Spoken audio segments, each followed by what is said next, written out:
बोलिए वाल्मीकि जी महाराज की जय जयकार हो। बोलिए गोस्वामी तुलसीदास जी महाराज की जय जयकार हो। बोलिए श्री सतगुरुदेव भगवान की जय जयकार हो। आज की कथा का प्रसंग है, संपाति के द्वारा समस्त वानरी सेना को माता सीता का पता बता दिया गया है।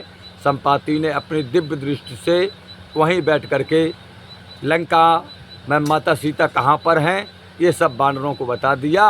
अब वानर समुद्र तट से लंका की ओर प्रस्थान करने लगे, अग्रसर हुए तो गिरधराज संपाति द्वारा सीता का समाचार सुनकर समस्त वानर अत्यंत प्रसन्न हुए और वे सब एकत्रित होकर के इकट्ठे होकर के प्रसन्नता के साथ गर्जना करने लगे। परम पूज्य वाल्मीकि जी महाराज कहते हैं कि सभी वानर अत्यंत बलवान और सूरवीर थे। वह सब समुद्र तट पर आकर के सीता की खोज करने लगे और समुद्र तट पर उन्होंने अपना डेरा डाल लिया। समस्त वानरों ने समुद्र तट पर आ गए, अब वहाँ पर डेरा डाल लिया। आकाश के समान अपार समुद्र को देख करके समस्त वानर विचार करने लगे। अब समुद्र को देखा तो बोले था भी नहीं है, बोले जहाँ तक निगाह जा रही बोले जल ही जल दिखाई दे रहा है। विचार करने लगे, सोचने लगे कि इस विशाल समुद्र को किस प्रकार पार किया जाए, किस प्रकार पार किया जाए। यह कार्य तो महान कठिन है। समस्त वानर आपस में कह रहे हैं कि भैया बहुत बड़ा समुद्र है और इसे पार करना बोले बड़ा कठिन है। ऐसा सोचकर उन वानरों सहित उनके सेनापति भी विषादग्रस्त हो गए। बोले सेनापति युवराज साहब विचार कर रहे हैं क्या हो। समस्त वानर परस्पर बातें करने लगे कि श्री रामचंद्र जी का यह कार्य कैसे संपन्न हो, कोई उचित उपाय इसके लिए अवश्य करना चाहिए। उचित उपाय इसके लिए करना चाहिए कि भगवान का काम किस प्रकार से संपन्न हो। युवराज अंगद ने जब अपनी वानर सेना को समुद्र की विशालता के कारण अत्यंत व्याकुल और निराश देखा तो वाल्मीकि जी महाराज कहते हैं कि वह अपनी सेना को धैर्य बंधाते हुए इस प्रकार गंभीर वचन बोले, अंगद हे वीरों, अपने मन में तनक भी चिंता मत करना। बोले तनक भी विषाद को सर्वथा त्याग दो, क्योंकि विषाद से पुरुषार्थ का नाश हो जाता है। अंगद कहते हैं पराक्रम के अवसर पर विषाद ग्रस्त होने पर पराक्रमी मनुष्य के तेज का नाश हो जाता है, जिससे वह अवसर आने पर पुरुषार्थ विहीन हो जाता है। और रात्रि व्यतीत हो जाने पर युवराज अंगद वयोवृद्ध वानरों के पास जाकर के उनसे अब परामर्श करने लगे। रात व्यतीत हो गई, युवराज अंगद जो बूढ़े बूढ़े वानर थे उनके पास पहुँचे और परामर्श करने लगे। समस्त वानर अंगद को चारों ओर से घेर करके बैठ गए। जिस प्रकार देवताओं के घिरे हुए देवराज इंद्र शोभा पाते, इस प्रकार आज अंगद शोभा पा रहे हैं। चारों तरफ से वानर बैठे हैं घेर करके। वाल्मीकि जी महाराज कहते उसी प्रकार वानरों की सेना के बीच अंगद सुशोभित हो रहे थे और महाबली अंगद ने संभ्रांत वानरों को आदर करते हुए यह अर्थयुक्त बात कही कि महान भावों, अंगद कहते हैं कि हे महान भावों, आप लोगों में से कौन सूरवीर इस 100 योजन के विस्तार वाले समुद्र को लांघ करके समस्त यूथपतियों को महान संकट से मुक्त करा सकता है। ये अंगद ने कहा 100 योजन का समुद्र है, 4 से कोस का। कौन सूरवीर है वानरों में जो इसे पार कर दे और समस्त वानरी सेना और सेनापतियों को महाराज सुग्रीव के प्राण दंड से बचा सके। कौन सा सूरवीर है,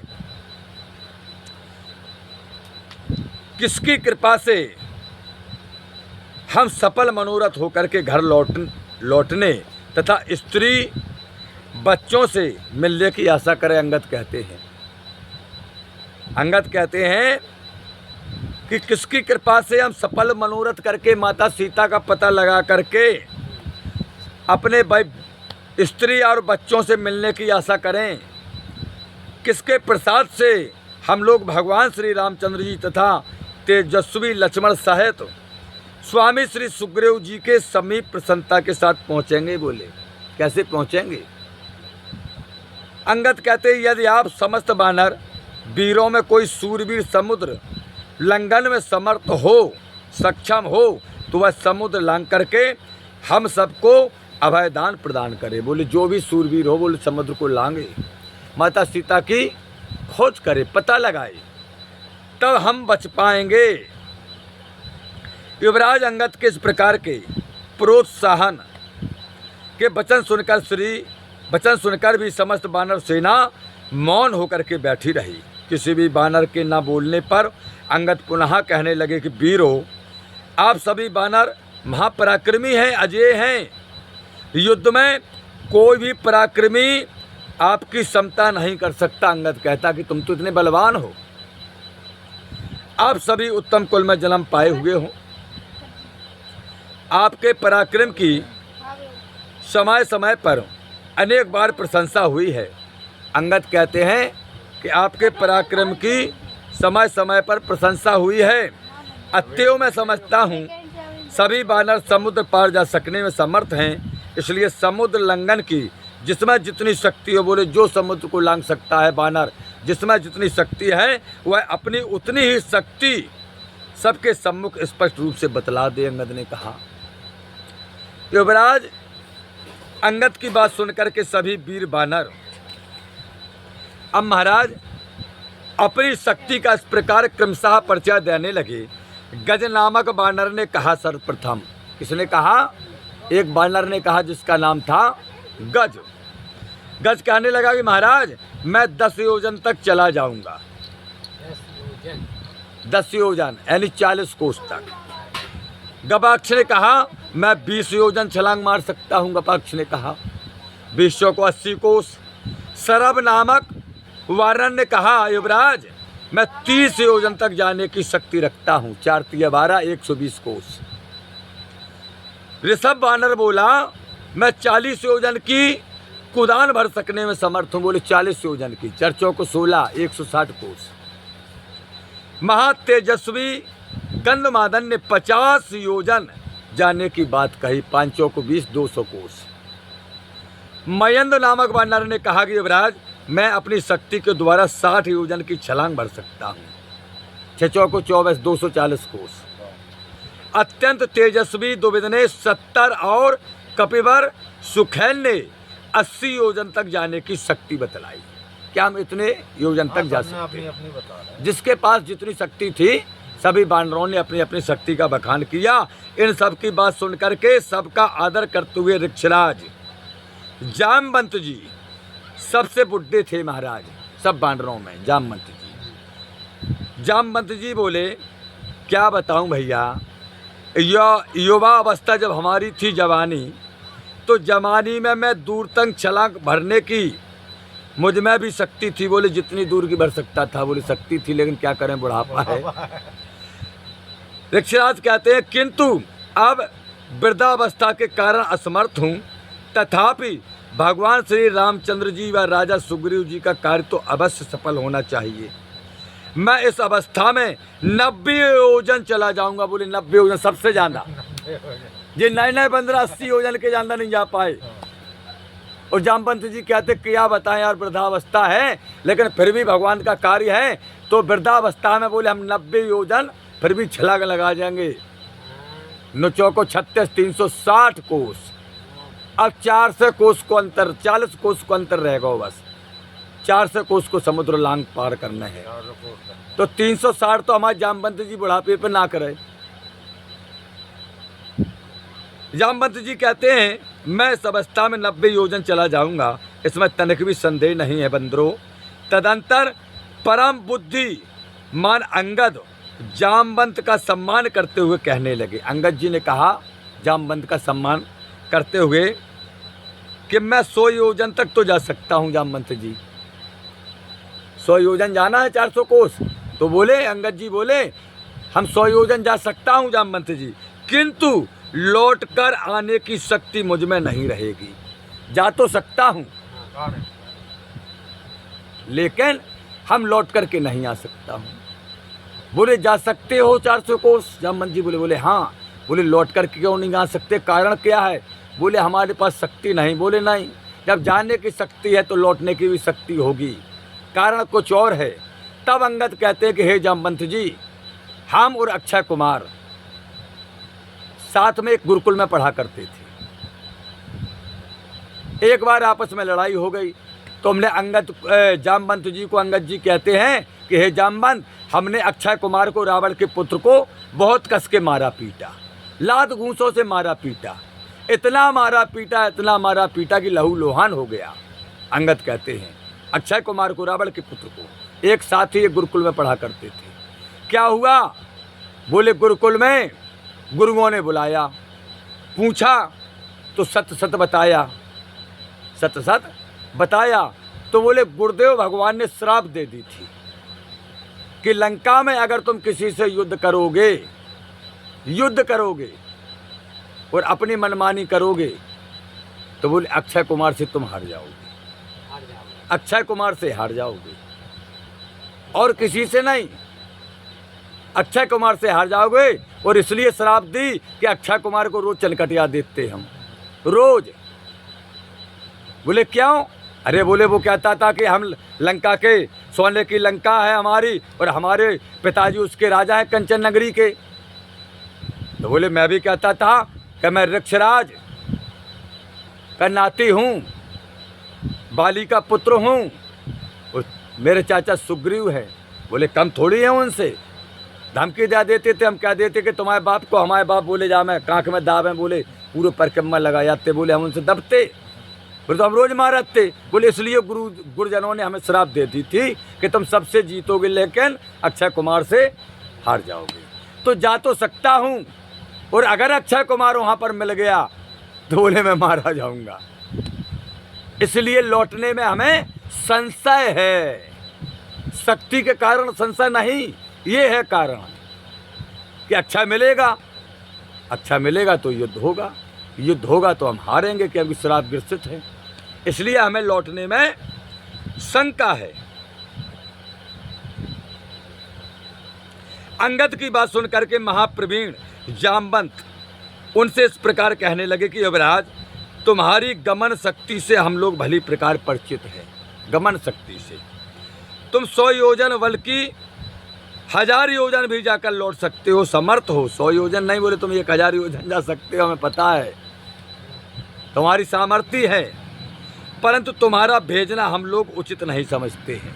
जामवंत जी ने कहा क्यों? बोले युवराज, सबको आज्ञा देने वाला स्वामी कभी आज्ञा बाहक नहीं हो सकता। बोले तुम युवराज हो, तुम सबको आज्ञा देने वाले हो, और बोले तुम्हें कौन आज्ञा दे कि तुम जाओ लंका?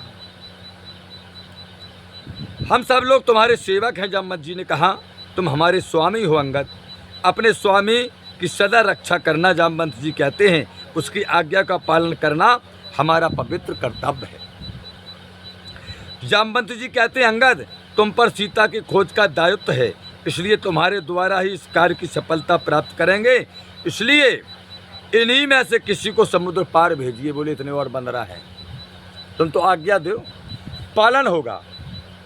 महामती जामवंत के इस प्रकार कहने पर युवराज अंगद ने कहा यदि मैं नहीं जाऊंगा और कोई वानर जाने को तैयार नहीं तो फिर जान पड़ता है हम लोगों को मरणांत उपवास ही करना होगा। सीता जी की खोज किए बिना ही यदि यहाँ से लौट चले तो किष्किंधा पहुँचने पर वहाँ भी प्राणों की रक्षा कोई नहीं कर सकता है। अंगद कहते बोले वहाँ मारे जाएंगे, तो जाना किसी को पड़ेगा लंका। वानरराज सुग्रीव कदापि हम लोगों को जीवित नहीं छोड़ेंगे, अंगद कहते हैं। अतः जामवंत आप ही वह उपाय बतलाएं जिससे कि सीता की खोज निकालने में हम लोग सफल हो सकें। आप महान अनुभवी हैं। अंगद की उक्त बात सुनकर के जामवंत कहने लगे युवराज, तुम्हारा कार्य निर्विघ्न संपन्न होगा। तुम्हारा यह कार्य माता की खोज सीता की जो तुम्हारी जिम्मेवारी में है, बोले निर्विघ्न, कोई विघ्न नहीं आएगी, और बोले संपन्न होगा। जामवंत जी कहते हैं जो वीर इस कार्य को कर सकेगा मैं अभी उस वीर को उपस्थित करता हूँ। बोले अभी उपस्थित करता हूँ, जो वीर इस कार्य को पूरा कर सकता है। यह कहकर के जामवंत पवन कुमार हनुमान जी के पास गए। कहाँ गए? हनुमान जी के पास गए जामवंत जी, जो कि सब बानरों से दूर एकांत में सुखपूर्वक बैठे थे। बोले सब बानरों से दूर एक चोटी पे बैठे थे, भगवान को भजन कर रहे थे। वह वहाँ बिल्कुल निश्चिंत बैठे हुए थे हनुमान जी, किसी की कोई परवाह नहीं, कोई दिमाग में टेंशन नहीं, श्री राम का भजन कर रहे थे। वहाँ पर अब जामवंत जी गए। बानर सेना को विषादग्रस्त देख करके जामवंत जी ने हनुमान जी से कहा, हनुमान, तुम संपूर्ण शास्त्र वेदताओं में श्रेष्ठ तथा अद्वितीय वर पवन कुमार, तुम इस समय चुप क्यों हो?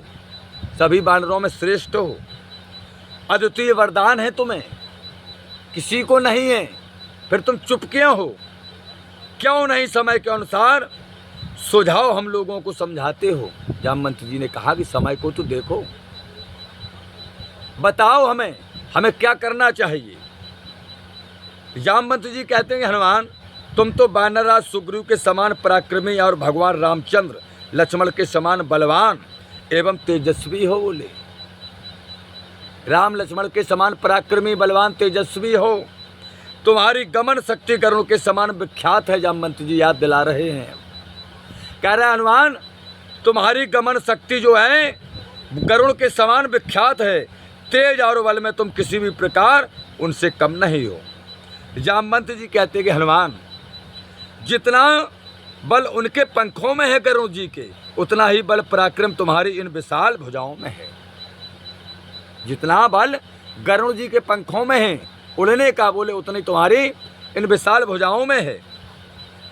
तुम सब प्राणियों से अधिक बलवान, तेजस्वी, मेधावी और धैर्यशील हो हनुमान। जामवंत जी कहते हैं। आगे जामवंत जी महाराज कहते हैं, फिर क्या कारण है कि वायुपुत्र हनुमान तुम इस कार्य के लिए कटिबद्ध हो? बानर समाज को इस सुदृढ़ शोक सागर से क्यों नहीं निवृत्त करते हो?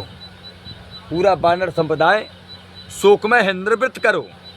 जामवंत जी कहते हैं, हनुमान, तुम अपने वास्तविक स्वरूप को क्यों नहीं देखते हो? तुम्हारा हकीकती वास्तविक जो स्वरूप है उसको क्यों नहीं देखते हो? क्यों चुपसाते हो? क्यों तुम अपने असीम पुरुषार्थ का स्मरण नहीं करते हो? जामवंत जी कहते हैं कि हे वीर हनुमान, तुम्हारे जन्म की कथा इस प्रकार है। अब जामवंत जी कथा सुना रहे हनुमान जी को, हनुमान जी के जन्म की। कहते हैं, हनुमान, पुंजिक स्थला नाम की अप्सरा, कहाँ की? पुंजिक स्थला नाम की अप्सरा कुंजर नामक वीर बानर की कन्या के रूप में उत्पन्न हुई। कुंजर नामक वीर बानर की कन्या के रूप में वह उत्पन्न हुई, जिसका नाम था पुंजिक स्थला। बानर के यहाँ उत्पन्न होने वाली इस कन्या का नाम अंजनी प्रसिद्ध हुआ। क्या? अंजनी नाम। संसार में वह अद्वितीय रूपवती थी। बोले संसार में अंजनी के समान कोई रूपवती नहीं था। जामवंत जी कहते हैं, हनुमान, फिर भी वह इच्छा के अनुसार रूप धारण कर सकती थी। बोले इच्छा, अपनी इच्छा के अनुसार माता अंजनी रूप को धारण कर सकती थी। जामवंत कहते हैं कि हे हनुमान, वह केसरी नामक बानर की धर्मपत्नी हुई। किसके साथ विवाह हुआ? केसरी नामक बानर के साथ। वह सुंदर वस्त्र धारण करके मनुष्य के रूप में शिखर पर भ्रमण करती रहती थी। बोले एक चोटी पर सुंदर वस्त्रों को पहन करके, एक अंजनी जो पर्वत है उन्हीं के नाम से अंजनी पर्वत है, बोले उसी पर भ्रमण किया करती थी। पीत वस्त्रों से सुशोभित इस असाधारण सुंदरी ने वायु देवता को मोहित कर अस्थिर हृदय कर दिया था। बोले वायु देवता को जो है मोहित कर लिया था और अस्थिर हृदय कर दिया। उसके रूप सौंदर्य पर आसक्त हो गए पवन देव कामातुर हो गए। पवन देव माता अंजनी के रूप को देख करके कामातुर हो गए। जामवंत जी कहते हैं कि हनुमान, उनका मन उसी में लिप्त हो गया। पवन देव अपने मन पर अधिकार न रख सकने के कारण उस सुंदरी का आलिंगन करने लगे। बोले अंजनी का अपने आप में सद नहीं पाए पवन देव, बेकाबू हो गए और अंजनी माँ के शरीर को आलिंगन करने लगे। सुंदरी यह देख करके भयभीत होकर के कहने लगी, कौन मेरा पतिव्रत को नष्ट करने के लिए कटिबद्ध हुआ है? जामवंत जी कहते हैं कि हे हनुमान, उस सुंदरी अंजनी ने कहा कि कौन है जो हमारे पतिव्रत धर्म को नष्ट कर रहा है? पवन देव उससे भयभीत देख करके कहने लगे, सुंदरी शंका ना करो, मैं तुम्हारा सतीत्व तो नष्ट नहीं करना चाहता हूँ। पवन देव ने कहा अंजनी से कि चिंता ना करो, हम तुम्हारे सतीत्व को नष्ट नहीं करना चाहते, किंतु मेरा आलिंगन व्यर्थ नहीं जा सकता। इसके फलस्वरूप तुम्हारे गर्भ से एक अत्यंत पराक्रमी और अमित बली पुत्र उत्पन्न होगा, ये पवन देव ने कहा, जो कि मेरे ही समान प्रतापी होगा।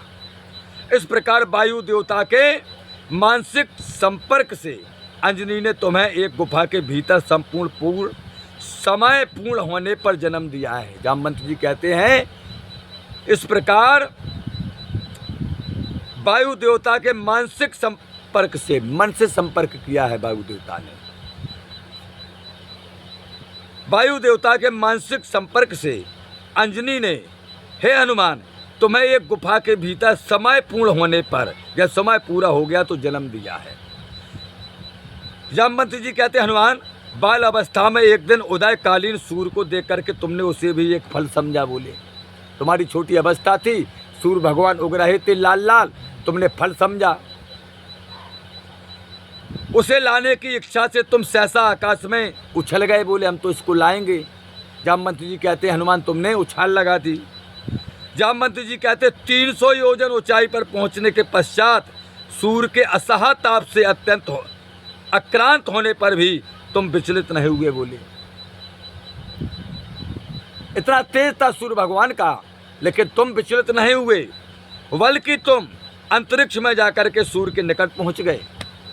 जामवंत जी कहते हैं कि हे हनुमान, तब इंद्र ने कुपित होकर तुम पर वज्र का प्रहार किया। इंद्र ने उदयगिरि के ऊपर उस समय वज्र प्रहार से तुम्हारी ठोड़ी का भाग, बायां भाग कुछ खंडित हो गया था। इंद्र के वज्र के प्रहार से तुम्हारा जो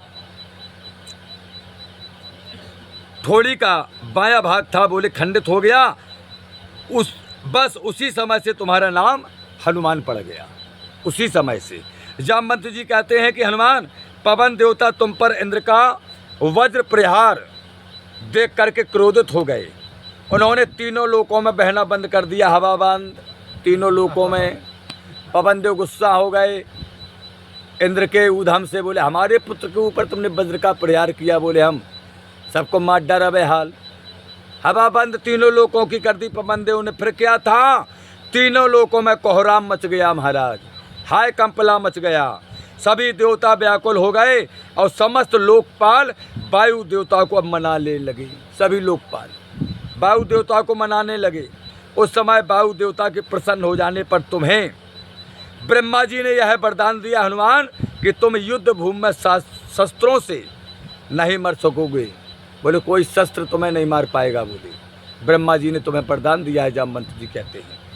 और कहते हैं, हनुमान, सुरपति इंद्र ने, जिसने वज्र का प्रहार किया था, बोले, सुरपति इंद्र ने भी प्रसन्न होकर के तुम्हें वरदान दिया कि तुम्हारी मृत्यु तुम्हारी इच्छा पर अविलंबित है, तुम जब चाहोगे जब मरोगे। बोले, नहीं मरोगे। इंद्र भगवान ने तुम्हें ये वरदान दिया है। जामवंत जी कहते हैं, हनुमान, जब तुम चाहोगे तभी मरोगे, ये वरदान दिया है तुम्हें इंद्र ने, अन्यथा कभी नहीं मरोगे। इस प्रकार वीरवर हनुमान, तुम केसरी के क्षेत्रज और वायु देवता के औरस पुत्र हो। तेज और गमन शक्ति में तुम महान हो और वायु की क्षमता रखते हो। वीर शिरोमण हनुमान, बलि यज्ञ के समय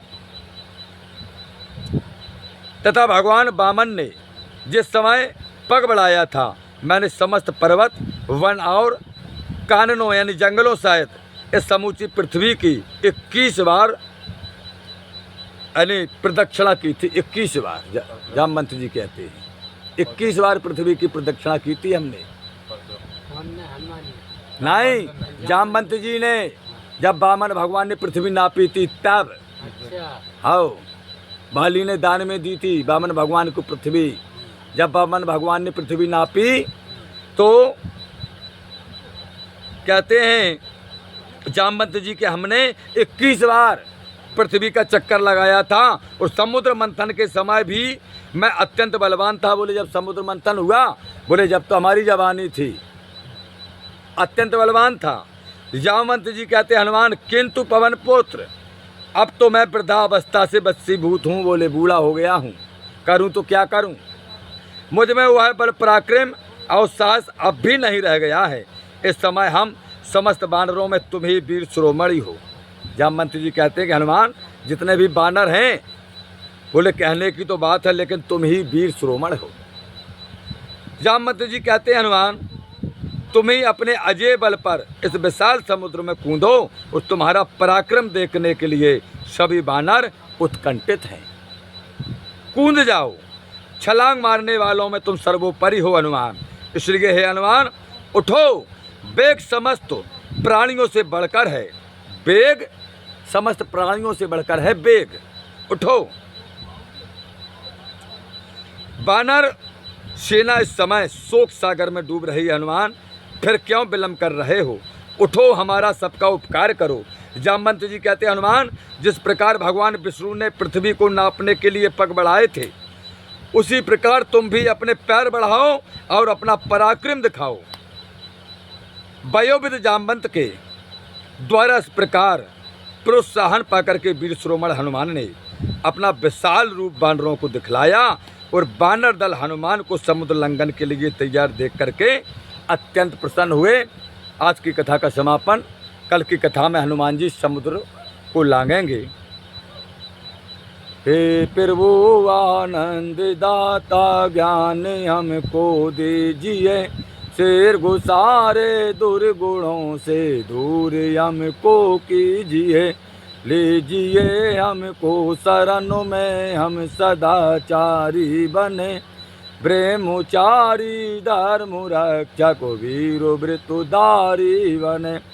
यह कार्य जो मैंने उठाया आप ही की आस से, ऐसे कृपा हो नाथ की जो पूर्ण हो दास की, दीनानाथ तो अनाथ का भला मिला संयोग, यदि आप तारो नहीं तो हंसी करेंगे लोग। लखन सिया राम चंद शंकर हरि ओम, जय जय सिया राम जय जय हनुमान हरि की जय जयकार हो।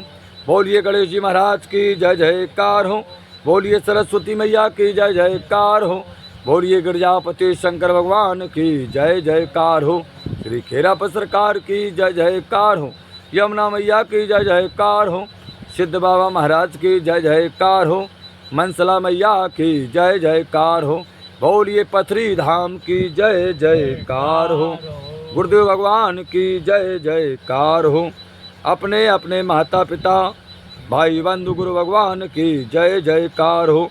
हरिओम शरणम गच्छामि, हरिओम शरणम गच्छामि, हरिओम शांति शांति शांति, हरिओम शांति शांति शांति।